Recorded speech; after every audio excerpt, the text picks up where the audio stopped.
চলুন বন্ধুরা দেখাবো আজকে গাঁটি কচু দিয়ে চিংড়ি মাছ করব।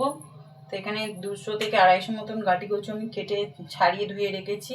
আর 3টে ছোট মাঝারি সাইজের আলু কেটে রেখেছি। একটা টমেটো মুখে স্লাইস করেছি। আর মাঝারি সাইজের 3টে পেঁয়াজ ঝিঝিরি করেছি। আর এখানে 5 থেকে 6খানা লঙ্কা কেটে রেখেছি। আর তার গাঁটি কচু চিংড়ি করার জন্য এখানে 100 চিংড়ি মাছ নিয়েছি। আর এখানে এই মশলাটা আমি বেটে রেখেছি। কাঁচা লঙ্কা, টমেটো আর শুকনো লঙ্কা বেটে রেখে দিয়েছি। তার সঙ্গে যাবে আদা। এখানে আদাও আমার বেটে রেখে দেওয়া আছে। তো চলুন বন্ধুরা আমি গ্যাসটা আগে জ্বেলে নিই।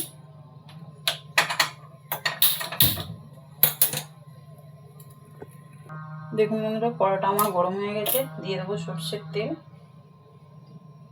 তেলের পরিমাণটা যে যেরকম দেবে। আর একটা কথা হচ্ছে বন্ধুরা, গাঁটি কচু আপনারা সেদ্ধ করেও নিতে পারেন বা এমনিও নিতে পারেন। সেটা হচ্ছে গাঁটি কচু যদি ভালো হয় সেদ্ধ করার কোনো দরকার পড়ে না, এটাকে ভেজে নিলেই হবে। তো আমার তেলটা গরম হতে থাকুক, আমি মশলাগুলো রেডি করি। দেখুন বন্ধুরা তেল গরম হয়ে গেছে। এখানে ফোড়নের জন্য নিয়ে নিয়েছি আমি একটা গোটা তেজপাতা, একটা গোটা শুকনো লঙ্কা আর 1/2 চামচ জিরে। এটা দিয়ে দেবো।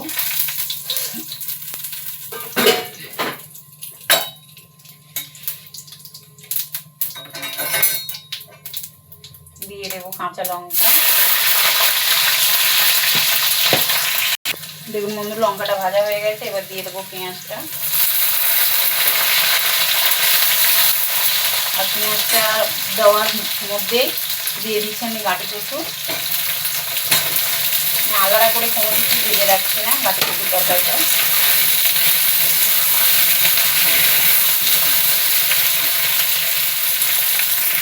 দেখুন বন্ধুরা এবারে আমি একটু দিয়ে দেবো হলুদ।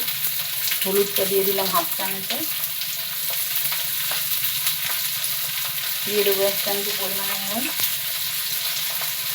এটাকে এবার কষাবো।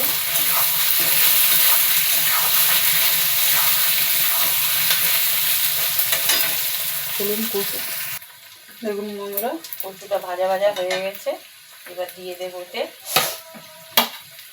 টমেটোটা আর এই চিংড়িটা দিয়ে দিচ্ছি। এবার দিয়ে এটাকে আবার নাড়াচাড়া করবো।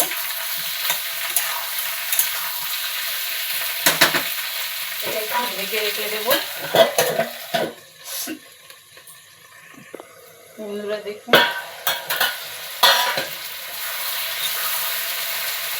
আলু গলে গেছে। এইবার একে একে নিজে মশলা টমেটো গলে গেছে। দেখুন কি সুন্দর টমেটো গলে গেছে। এইবারে দিয়ে দেবো 1 চামচ পরিমাণে জিরে গুঁড়ো,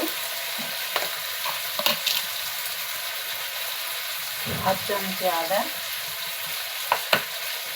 আর এখানে বেটে রাখা কাঁচা লঙ্কা, টমেটো আর এটা দিয়ে দিচ্ছি। কষিয়ে নিই। তো দেখুন বন্ধুরা কি সুন্দর তেল ছেড়ে গেছে। আমি একটু স্বাদের জন্য একটুখানি চিনি দিচ্ছি। চিনিটা দিতেও পারেন, নাও দিতে পারেন, স্কিপ করতে পারেন। তো আমি একটুখানি দিলাম, ভালো লাগবে চিনিটা দিলে। জলটা প্রায় শুকিয়ে এসছে। আমার গাঁটি কচুগুলো সেদ্ধ হয়ে গেছে। দেখুন বন্ধুরা আমি সেদ্ধ করিনি, তার মানে গাঁটি কচুটা খুবই ভালো। চলুন দেখুন বন্ধুরা আমি চিংড়িটা কিন্তু ভেজে নিইনি, তাও কত সুন্দর চিংড়িটা হয়ে গেছে। দেখুন এই দেখুন চিংড়িগুলো কত সুন্দর লাল লাল হয়ে গেছে। আর এইটাকে আমি একটু ভালো করে কষাবো যতক্ষণ না তেলটা থাকছে। গাঁটি কচু থেকে ততক্ষণ কষাবো। চলুন দেখুন বন্ধুরা আমার মশলা গাঁটি কচুটা থেকে তেল ছেড়ে দিয়েছে। আমি একটু ঝোল ঝোল করবো, তার জন্য নিয়ে নিয়েছি 1 বাটি পরিমাণের জল।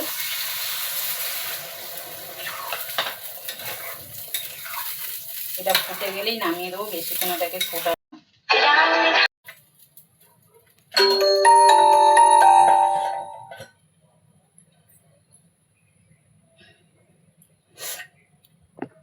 তো দেখুন বন্ধুরা আমার ঝোলটা ফুটে গেছে।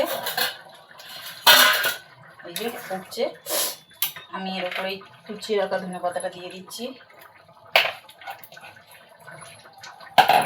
এটা নামিয়ে নেবো, কেন বেশিক্ষণ রাখলে ঝোলটা টেনে নেবে। যেহেতু গাঁটি কচু তো একটু ঝোল ঝোল রাখবো। তো চলুন ঢেলে নিই। তো বন্ধুরা দেখুন কত সুন্দর হয়েছে গাঁটি কচুর তরকারিটা। দেখুন তো এইভাবে কে গাঁটি কচুর তরকারি করে খেয়েছো চিংড়ি মাছ দিয়ে অবশ্যই জানাবে। আর ইউটিউব থেকে দেখলে চ্যানেলটাকে সাবস্ক্রাইব করে দেবে ফেসবুক থেকে দেখলে লাইক কমেন্ট শেয়ার করবেন বন্ধুরা। আর আমার কোন কোন রান্নাটা আপনাদের ভালো লাগে অবশ্যই জানাবে। আর একবার বানিয়ে খেয়ে দেখুন, যারা না খেয়েছেন এইভাবে গাটি কচুর তরকারি অবশ্যই বানিয়ে খেয়ে দেখুন। আর গাটি কচু আলু সেদ্ধ করতেও পারেন, নাও পারেন, সেটা আপনাদের ব্যাপার। যদি গাটি কচু ভালো হয়, আপনারা দেখতেই পেলেন আমি গাটি কচু সেদ্ধ না করে রান্নাটা করেছি, কত সুন্দর কচু আলু সবই গলে গেছে। তো অবশ্যই একবার বানিয়ে খেয়ে দেখুন। আর তরকারিটা কেমন হয়েছে অবশ্যই কমেন্টে জানাবে।